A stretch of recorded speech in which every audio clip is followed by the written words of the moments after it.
ఓంకారేశ్వర మహాక్షేత్రంలో ఈ విధంగా ఉంటాయి శివలింగాలు. ఇక్కడ నుంచి శివలింగాలు తీసుకొని వెళ్ళి ప్రతిష్ఠ చేయాలి. చాలా విశేషం అన్నమాట. ఇదిగోండి ఎంత అద్భుతమైన శివలింగాలు. హర హర మహాదేవ, శివ శివ మహాదేవ, శంభో మహాదేవ, శివ శివ మహాదేవ, శంభో మహాదేవ.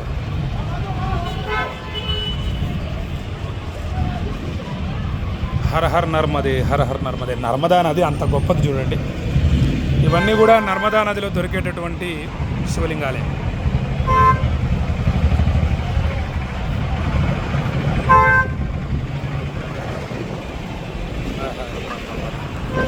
ఇది చూడండి ఎంత పెద్దగా ఉంది.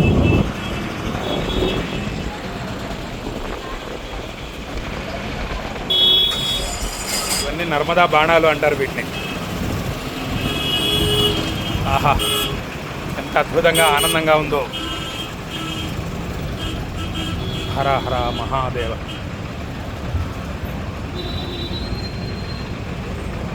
ఎన్ని శివలింగాలు, ఎన్ని శివలింగాలు. అబ్బా అబ్బా అబ్బా.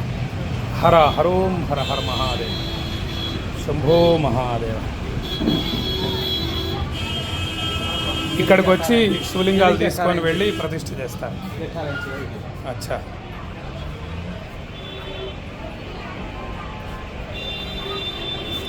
కాశీకి కూడా ఇక్కడ నుంచే తీసుకొని వెళ్ళి శివలింగ ప్రతిష్ఠ చేస్తారు. చేయటం మంచిది, అలా చేయాలి. అసలు ఒక్కసారి ఈ శివలింగాన్ని తీసుకొని నర్మదా నదిలో ముంచి తీసుకొని వెళ్ళి ప్రతిష్ఠ చేయాలి. దానికి ఇంకా చాలా కార్యక్రమం ఉంటుంది. ధాన్యాధివాసం, పుష్పాధివాసం, జలాధివాసం, శయ్యాధివాసం, ఇలా అధివాసాలు ఉంటాయి. అలా ప్రతిష్ఠ చేయాలి. ఇదిగోండి ఈ శివలింగం ఎంత బాగుందో చూడండి. హర హర హర హర మహాదేవ. అద్భుతంగా ఉంది.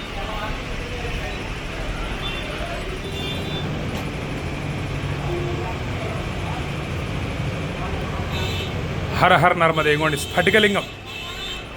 ఆహా, ఎంత స్ఫటికం, ఎంత అద్భుతంగా ఉంది.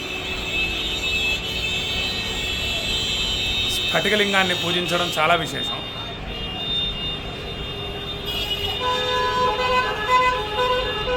స్ఫటికలింగాన్ని పూజిస్తే మనశ్శాంతి కలుగుతుంది.